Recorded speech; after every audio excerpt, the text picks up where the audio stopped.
আবারও আলোচনায় আলোচিত কণ্ঠশিল্পী মাইনুল আহসান নোবেল। এবার তার বিরুদ্ধে অভিযোগ 7 মাস ধরে এক কলেজ ছাত্রীকে ডেমরার একটি বাসায় আটকে রেখে ধর্ষণ ও নির্যাতনের। এ অভিযোগে গত সোমবার রাতে ডেমরা থানার পুলিশ তাকে আটক করে। ওই মেয়ের পরিবারের কাছ থেকে অভিযোগ পেয়ে ডেমরার একটি বাসা থেকে সেই মেয়েকে উদ্ধার করে পুলিশ। নোবেল ছিলেন সম্ভাবনাময় এক শিল্পী। ভারতের কলকাতার চ্যানেল জি বাংলার সারেগামাপা অনুষ্ঠানে বাংলাদেশের প্রতিনিধিত্ব করে রাতারাতি তারকা খ্যাতি পেয়েছিলেন। তবে ব্যক্তিগত জীবনে মাদক সেবন, স্ত্রীর গায়ে হাত তোলা, কনসার্টে মদ্যপ অবস্থায় ওঠার পাশাপাশি সিনিয়র গায়কদের নিয়ে ফেসবুকে তুচ্ছ-তাচ্ছিল্য করে বক্তব্য দেওয়াকে কেন্দ্র করে সংবাদের শিরোনাম হয়েছেন। জেলও খেটেছেন কয়েকবার। গোপালগঞ্জের পরিবহন মালিকের ছেলে মাইনুল আহসান নোবেল 2019 সালে সারেগামাপা অনুষ্ঠানে চ্যাম্পিয়ন হবেন বলে তার ভক্তরা আশায় বুক বেঁধেছিলেন। কিন্তু চূড়ান্ত বিচারে তাকে তৃতীয় ঘোষণা করে জি বাংলা কর্তৃপক্ষ। ওই ঘটনায় মুখ খুলেছিলেন নোবেল। তিনি নাকি প্রতিযোগিতা চলাকালে বলেছিলেন তার গান বিচার করার ক্ষমতা বিচারকদের নেই। ওই ঘটনায় জি বাংলা চ্যানেল তাকে সাসপেন্ড করেছিল। অভিযোগ ছিল কেবল বিচারকদের সঙ্গেই নয়, অন্য প্রতিযোগীদের সঙ্গেও তিনি নাকি নাক উঁচু ভাব নিতেন, কাউকে খুব একটা পাত্তা দিতেন না। পশ্চিমবঙ্গের কেমব্রিজ স্কুল অ্যান্ড কলেজ থেকে এবং A-লেভেল সম্পন্ন করা নোবেলের বিরুদ্ধে প্রথম ধর্ষণের মামলা হয় 2019 সালের 16 সেপ্টেম্বর। চট্টগ্রামের এক তরুণী পাঁচলাশ থানায় তার বিরুদ্ধে মামলা করেন।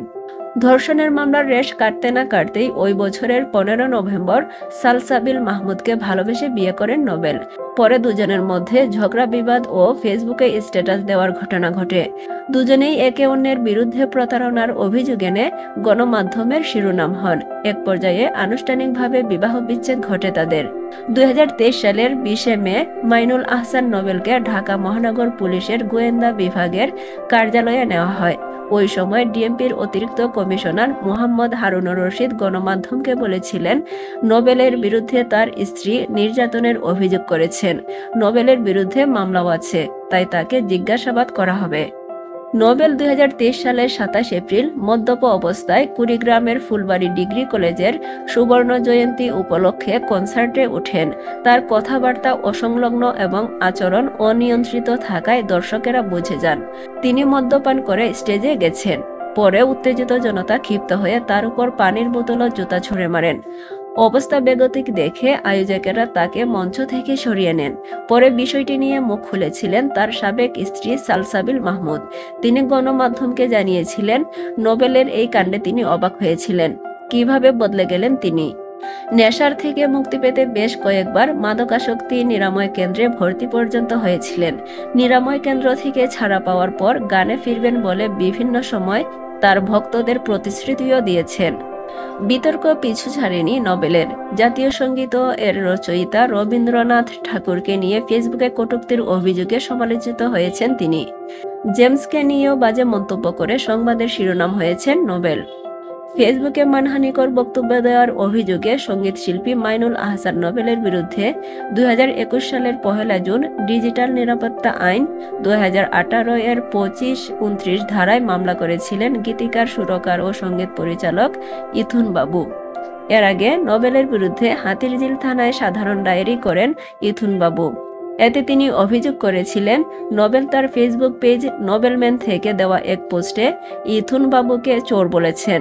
ওই পোস্টে নোবেল লিখেছিলেন ইথুন বাবু একটা চোর, অন্যের গান নিজের নামে চালাই দিয়েছে। এ কারণে ক্ষুব্ধ হয়ে নোবেলের বিরুদ্ধে মামলা করেন ইথুন। সাংবাদিককে হুমকি দিয়েও সংবাদের শিরোনাম হয়েছিলেন নোবেল। 2021 সালের 17 মে সময় টিভির সাংবাদিক আল কাসির তাকে নিয়ে একটি প্রতিবেদন করলে নোবেল ক্রুদ্ধ হন। পরে ওই সাংবাদিককে ফোন করে বাসা থেকে তুলে নেওয়ার হুমকি দিয়ে বলেন, নোবেলকে তুই চিনিস? নোবেল কি শিল্পী? নোবেল কিন্তু ক্যাডার। ফোনে নিজেকে সেনাবাহিনীর একজন উচ্চ পর্যায়ের কর্মকর্তার আপন শ্যালক বলে উল্লেখ করেন। শুধু তাই নয়, সরকারের একটি গোয়েন্দা সংস্থা দিয়ে সেই রিপোর্টারকে বাসা থেকে তুলে নিয়ে আসার হুমকি দেন। হুমকি পেয়ে সেই দিন সময় টিভির প্রশাসন ও পরিচালক বিভাগের জ্যেষ্ঠ নির্বাহী সৈয়দ আসাদুজ্জামান ঢাকার কলাবাগান থানায় নোবেলের বিরুদ্ধে জিডি করেছিলেন। পরে জিডির বিষয়ে প্রতিক্রিয়া জানতে সাংবাদিকেরা নোবেলের সঙ্গে যোগাযোগ করলে তিনি বলেন, কিসের জিডি হইছে? ও জিডি মিডি দেহে নেবনে। ওই ঘটনার জেরে ক্ষোভ প্রকাশ করে বাংলাদেশ চলচ্চিত্র সাংবাদিক সমিতি সংগঠনের সাধারণ সম্পাদক এক বিবৃতিতে ওই ঘটনার নিন্দা জানিয়ে বলেন, নোবেল সাংবাদিক আল কাসিরকে অপহরণের হুমকি দিয়েছেন, সেই সঙ্গে অশ্রাব্য ভাষায় তাকে গালিগালাজ করেছেন। বাংলাদেশ চলচ্চিত্র সাংবাদিক সমিতি নোবেলকে সতর্ক করে দিয়ে বলে, কোনোভাবেই তার এমন আচরণ মেনে নেওয়া হবে না। ভবিষ্যতে যদি কোনো সাংবাদিকের সঙ্গে এমন অন্যায় আচরণ করেন তবে নোবেলকে বর্জনের হুমকি দেয় বিনোদন সাংবাদিকদের সংগঠনটি। সাবেক স্ত্রী সালসাবিলের সঙ্গে বিয়ের আগেও পরে বিভিন্ন সময় অনেক মেয়ের সঙ্গে সম্পর্কে জড়ানোর গুঞ্জন ছিল নোবেলের বিরুদ্ধে, কিন্তু সেই সম্পর্ক বেশি দিন টেকেনি। সালসাবিলের সঙ্গে বিচ্ছেদের পর 2023 সালের 13 এপ্রিল গণমাধ্যমে তিনি বলেছিলেন, আপাতত বিয়ে শাদী নিয়ে কোনো চিন্তা নেই। এত কেলেঙ্কারির পরও নোবেল নিজেকে সংশোধন করার চেষ্টা করে ব্যর্থ হয়েছেন। মাদক থেকে মুক্তি এবং নিজের জীবনের ব্যাপারে ফেসবুকে অনুশোচনা করে স্ট্যাটাস পর্যন্ত দিয়েছেন, কিন্তু কাজের কাজ কিছুই হয়নি। 2024 সালের 28 সেপ্টেম্বর নোবেল বলেছিলেন, নিজের উপর ঘৃণা হয়, অনেক কিছু হারিয়েছি। তার ভক্তরা ভেবেছিলেন সেবার হয়তো নোবেল নিজেকে সংশোধন করে পুরোপুরিভাবে স্বাভাবিক জীবনে ফিরে আসবেন, কিন্তু তা আর হয়নি।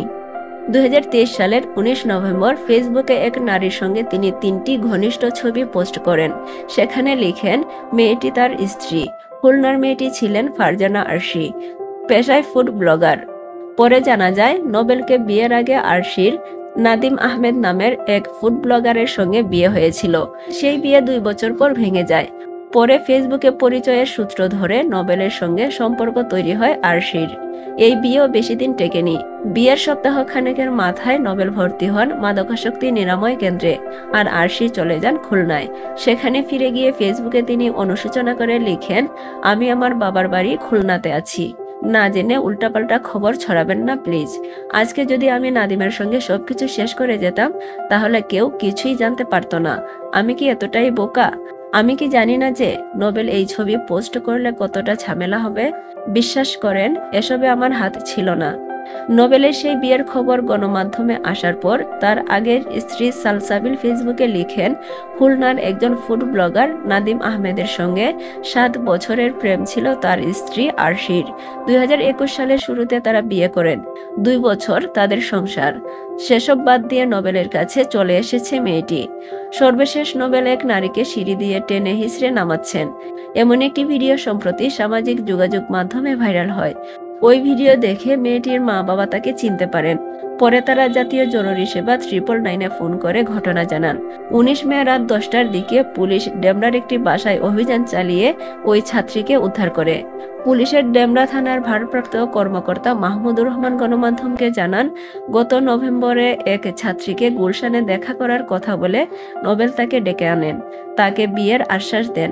পরে 7 মাস ডেমরার একটি বাসায় তাকে আটকে রাখা হয়। ওই সময় তিনি ওই ছাত্রীকে নিয়মিত নির্যাতন ও ধর্ষণ করতেন। এসব ঘটনা নোবেল নিজের মুঠোফোনে ধারণ করেছেন। সেই ভিডিও দিয়ে ইডেনের ওই ছাত্রীকে ব্ল্যাকমেল করেছিলেন বলে দাবি পুলিশের। পরে 19 মে রাতে নোবেলকে ডেমরা থেকে আটক করা হয়। ডেমরা থানার ওসি মাহমুদুর রহমান দাবি করেন, পুলিশের উপস্থিতি টের পেয়ে নোবেল সীমান্ত দিয়ে দেশের বাইরে পালিয়ে যাওয়ার পরিকল্পনা করেছিলেন। এজন্য তিনি একটি মাইক্রোবাস ভাড়া করেছিলেন। তবে পালানোর আগেই তাকে আটক করা হয়। নোবেলের বিরুদ্ধে ধর্ষণ ও নারী নির্যাতনের অভিযোগে মামলা হয়েছে। এছাড়া ধর্ষণের ভিডিও ধারণ করে ছাত্রীটিকে ব্ল্যাকমেল করার অভিযোগে আলোচিত এই শিল্পীর বিরুদ্ধে পর্নোগ্রাফি আইনেও মামলা হয়েছে।